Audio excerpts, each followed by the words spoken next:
حدیث کا مفہوم ہے رسول صلی اللہ علیہ وسلم نے ارشاد فرمایا سب کا احسان میں نے اتار دیا لیکن ابو بکر رضی اللہ عنہ کا احسان اللہ رب العزت خود اتارے گا۔ میرے بھائیوں بہنوں، جب بھی میں حضرت ابو بکر صدیق رضی اللہ عنہ کا نام مبارک سنتا ہوں تو مجھے ان کا ایک رلا دینے والا واقعہ یاد آتا ہے۔ میں وہ واقعہ آپ کو سنانا چاہتا ہوں۔ جنگ تبوک کا وقت تھا۔ رسول اللہ صلی اللہ علیہ وسلم نے ارشاد فرمایا اللہ کی راہ میں خرچ کرو۔ حضرت عمر فاروق رضی اللہ عنہ حضرت ابو بکر صدیق رضی اللہ عنہ کو نیکیوں میں پیچھے چھوڑنا چاہتے تھے جو کہ حلال ہے۔ تو حضرت عمر فاروق نے سوچا کہ آج میں حضرت ابو بکر رضی اللہ عنہ کو نیکیوں میں پیچھے چھوڑ دوں گا، کیونکہ ابھی ان کے پاس زیادہ مال نہیں ہے اور ان کے گھر میں غریبی کی حالت ہے، لہٰذا میں ان سے زیادہ مال اللہ کی راہ میں خرچ کروں گا جس سے میں ان کو نیکیوں میں پیچھے چھوڑ دوں۔ تو حضرت عمر فاروق رضی اللہ عنہ اپنے گھر گئے، جتنا مال دولت ان کے پاس تھا اس میں سے آدھا حصہ لے کر آ گئے۔ حضرت ابو بکر صدیق رضی اللہ عنہ بھی گھر گئے اور تھوڑا بہت مال دولت ان کے پاس تھا وہ سارا کا سارا لے کر آ گئے۔ تو جب آپ دونوں رسول اللہ صلی اللہ علیہ وسلم کے پاس تشریف لائے تو حضرت عمر فاروق رضی اللہ عنہ کا مال زیادہ دکھ رہا تھا، تو وہ اندر ہی اندر بہت خوش ہو رہے تھے۔ قربان جاؤں میرے نبی پر جن کو دلوں کا راز پتہ ہوتا ہے۔ آپ صلی اللہ علیہ وسلم نے اپنا سوال ہی بدل دیا۔ آپ کو سوال کرنا تھا کہ حضرت عمر کتنا مال لائے ہو اور حضرت ابو بکر کتنا مال لائے ہو، لیکن آپ نے سوال کیا حضرت عمر گھر پر کیا چھوڑ کر آئے ہو۔ یہ سوال سن کر حضرت عمر فاروق رضی اللہ عنہ سمجھ گئے آج بھی حضرت ابو بکر رضی اللہ عنہ مجھ سے آگے نکل گئے۔ تو حضرت عمر فاروق رضی اللہ عنہ نے جواب دیا گھر پر آدھا مال چھوڑ کر آیا ہوں۔ پھر آپ صلی اللہ علیہ وسلم نے حضرت ابو بکر رضی اللہ عنہ سے پوچھا ابو بکر گھر پر کیا چھوڑ کر آئے ہو؟ تو حضرت ابو بکر رضی اللہ عنہ نے جواب دیا گھر پر اللہ اور اللہ کا رسول چھوڑ کر آیا ہوں، یعنی کہ کچھ بھی نہیں۔ یہاں تک کہ حضرت ابو بکر رضی اللہ عنہ نے اس وقت اپنے کپڑے تک اللہ کی راہ میں دے دیے تھے اور ایک بوری کے ٹانٹ کو کانٹوں سے سل کر پہن رکھا تھا۔ تو اس وقت حضرت جبرائیل علیہ السلام آئے اور اللہ کے رسول صلی اللہ علیہ وسلم سے پوچھا کہ حضرت ابو بکر رضی اللہ عنہ نے یہ ٹانٹ کیوں پہنا ہوا ہے؟ تو آپ نے جواب دیا کہ حضرت ابو بکر رضی اللہ عنہ نے اپنا سب کچھ اللہ کے راستے میں لگا دیا، اس لیے یہ ٹانٹ پہنا ہوا ہے۔ تو جبرائیل علیہ السلام نے آپ صلی اللہ علیہ وسلم سے کہا کہ اللہ نے حضرت ابو بکر رضی اللہ عنہ کو سلام بھیجا ہے اور حضرت ابو بکر رضی اللہ عنہ سے پوچھا ہے کہ ایسی تنگ دستی کی حالت میں تم اللہ سے راضی ہو؟ جو اللہ سب کو کہتا ہے کہ مجھے راضی کرو، مجھے راضی کرو، مجھے راضی کرو، وہ اللہ حضرت ابو بکر رضی اللہ عنہ سے پوچھ رہا ہے ابو بکر مجھ سے راضی ہو؟ تو آپ صلی اللہ علیہ وسلم نے حضرت ابو بکر رضی اللہ عنہ سے کہا کہ ابو بکر تیرے رب نے تجھے سلام بھیجا ہے اور پوچھا ہے کہ ایسی غریبی کی حالت میں اللہ سے راضی ہو؟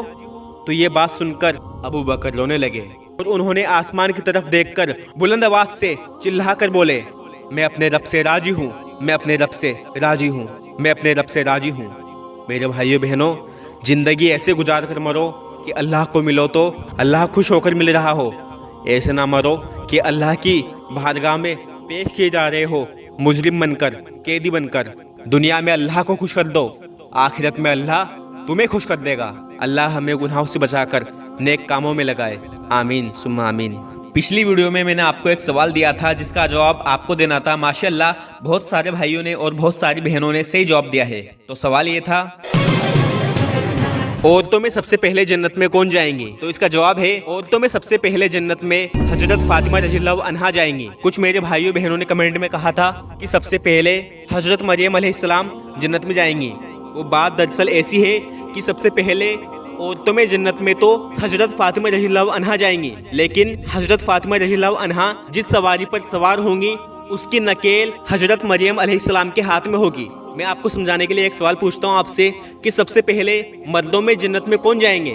ماشاءاللہ سب کو پتا ہے کہ سب سے پہلے جنت میں رسول اللہ صلی اللہ علیہ وسلم جائیں گے، لیکن رسول اللہ صلی اللہ علیہ وسلم جس سواری پر سوار ہوں گے اس کی نکیل حضرت بلال رضی اللہ عنہ کے ہاتھ میں ہوگی۔ لیکن مین جو انسان ہے جس کے لیے جنت کا دروازہ کھولا جا رہا ہے وہ محمد صلی اللہ علیہ وسلم ہے۔ اسی طریقے سے جنت میں سب سے پہلی خاتون حضرت فاطمہ رضی اللہ عنہا جائیں گی، لیکن ان کی سواری کی نکیل حضرت مریم کے ہاتھ میں ہوگی۔ میرے بھائیوں، ہمارے صحابہ نے اپنی جنت بنا لی۔ اب بات یہ آتی ہے کہ ہم کہاں پر ہیں، ہم کتنے پانی میں ہیں؟ کل قیامت کے دن جب ہم سے سوال کیے جائیں گے تو ہم ان کا کیا جواب دیں گے؟ ہمارے صحابہ نے اپنا حق ادا کر لیا، ہم تک دین پہنچا دیا۔ اب ہمارے ذمے ہے اس پر عمل کرنا اور اس کو آگے تک پہنچانا۔ اگر ہم نے اس پر عمل نہیں کیا تو کل قیامت کے دن اللہ ہی بہتر جانے کہ ہمارے ساتھ کیا سلوک ہوگا۔ اس لیے آپ سے گزارش ہے کہ اپنی زندگی کو اسلام کے مطابق جیے، اللہ کا حکم پورا کرے، نبی پاک محمد صلی اللہ علیہ وسلم کے طریقے پر چلے اور صحابہ جیسا ایمان بنانے کی کوشش کرے۔ ان کا ایمان ایسا تھا کہ ایک پہاڑ اپنی جگہ سے ہل سکتا ہے، لیکن صحابہ کا ایمان اپنی جگہ سے 1 انچ بھی نہیں ہل سکتا۔ صحابہ کے ایمان ایسا تھا کہ راستے میں شیر آ گیا تو شیر کو کہا کہ ہم اللہ کے بندے ہیں، ہمیں راستہ بتاؤ۔ وہ شیر جو انسانوں کو کھاتا ہے، اس نے صحابہ کو راستہ بتایا۔